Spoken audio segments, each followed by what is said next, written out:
എനിക്ക് എല്ലാവർക്കും കഴിഞ്ഞതിൽ സന്തോഷമുണ്ട്. അതിനോടൊപ്പം നിങ്ങളെല്ലാവരും ഒരുമയോടെ ഞങ്ങളുടെ കൂടെ നിന്ന് സന്തോഷമുണ്ട്. അത്രമാത്രം ഭംഗിയായിട്ടാണ് ഞങ്ങൾ ചെയ്തിരിക്കുന്നത്. അത് ഒത്തിരി നമുക്ക് പ്രായമുള്ള എല്ലാവരും നമ്മുടെ കൂടെ കൂടിയിട്ടുണ്ട്. അത് തന്നെയാണ് നമ്മുടെ ഒരു വിജയം. അപ്പൊ നമുക്ക് തുടങ്ങാല്ലേ? സമയമില്ല. അതുകൊണ്ടാ മലയാള സിനിമയിലെ ഒരു 2-3 നടന്മാരെ ഒന്ന് അനുകരിക്കാം.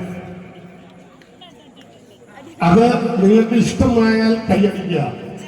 തുടങ്ങണേനും ഒന്ന് കൈയടിച്ചതാവോ?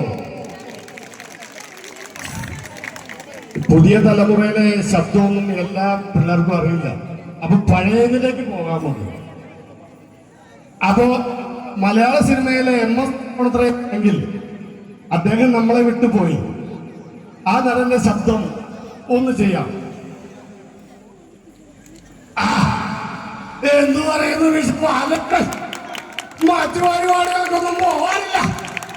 ഇവിടെ നമ്മളെ ആഘോഷം മുമ്പോട്ട് കിടക്കുമ്പോ എനിക്ക് വേറെ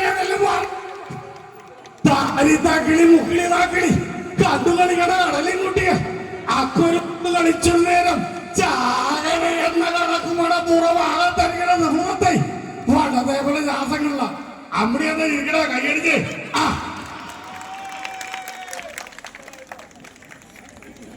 പഴയ സിനിമയിലെ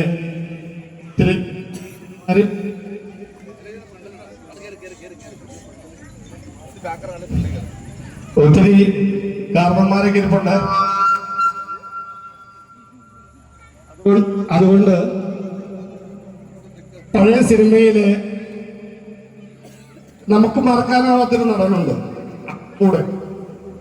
ആലമൂടിന്റെ ശബ്ദം ഞാനൊന്ന് ചെയ്യാം. എല്ലാവരും കൈയടിച്ചെന്നാൽ ഭംഗിയാക്കാം.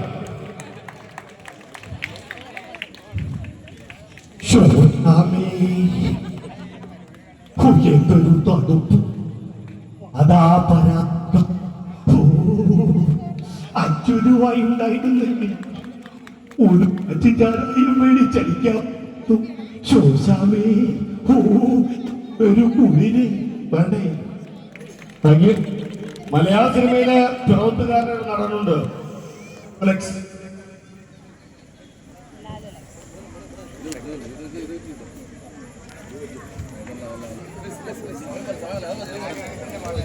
പ്രിയമുള്ളവരെ, ഇപ്പൊ ഏറ്റവും ട്രെൻഡായിട്ട് നിൽക്കുന്ന വെള്ളാപ്പള്ളി നടേശന്റെ സൗണ്ട് ഗംഗാർജന അത് തന്നെ വേണമെന്ന് പറഞ്ഞു. അപ്പൊ ഗംഗാർജന് വേണ്ടി അതെടുക്കാം. അത് എന്നെ ഒന്നും ചെയ്യാൻ പോടില്ല. അത് കോടതി എഴുതി വന്നു കഴിയുമ്പോൾ വീണ്ടും എന്നെ തന്നെയാക്കും എന്നുള്ളത് എനിക്ക് ഉറപ്പാണ്. എൻ്റെ എല്ലാ കാര്യങ്ങളും അറിയാവുന്ന വെങ്ങാളിയേട്ടൻ എന്തിനായിപ്പോ ഇതിന്റെ കുതിർത്തി കണ്ടുന്നത്? വരട്ടെ. മലയാള സിനിമയിലെ NN പിള്ളായി എന്നൊരു നടനുണ്ട്, വിജയരാഘവന്റെ അച്ഛനാണ്. ഗോഡ് ഫാദർ എന്ന ചിത്രത്തിലാണ് ആദ്യമായിട്ട് അഭിനയിച്ചത്. അദ്ദേഹത്തിന്റെ ഒരു ട്രെൻഡ് സൗണ്ട് ഞാൻ ചെയ്യാം.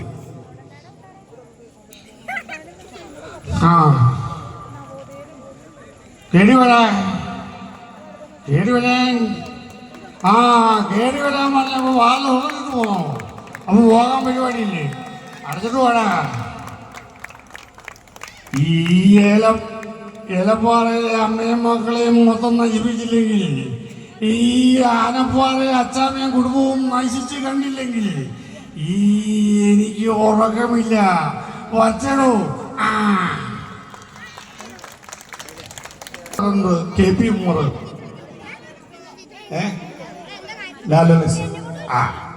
പറയാമോ പോലെ താഴത്തെ കിളിമുക്കിളി നാക്കിളി കണ്ടു കളിക്കണ കടലയും കുട്ടികളെ അക്കൊരു മുത്ത് കളിച്ചൊരു നേരം ചാകര എന്ന കണക്ക് മനപ്പുറം ആകത്തിരികണ ദൂരത്തെ മോളെ. എല്ലാവർക്കും അറിയാം, നീ നിന്റെ അച്ഛനെ പൊന്നുപോലെ നോക്കുന്നത് പോലെയാണ് ഞാൻ എന്റെ മകളെ നോക്കുന്നത്. നീ ഒരുത്തന്റെ കൂടെ ഇറങ്ങിപ്പോയാൽ പിന്നെ ഞാനില്ല. മനസ്സിലായോടി പുല്ലേ? ഉമ്മർ. മഹേശ്വരി, പുതുമയോടെ എനിക്കുള്ള ഭ്രാന്ത് അമ്മയ്ക്ക് അറിയാമല്ലോ. എല്ലാ കാര്യങ്ങളിലും ഞാൻ കൂടെയുണ്ട്. വരട്ടി ജയ്. ഇത്ര നേരം എന്നെ സഹിച്ചതിന് എല്ലാവർക്കും നന്ദി. നമസ്കാരം.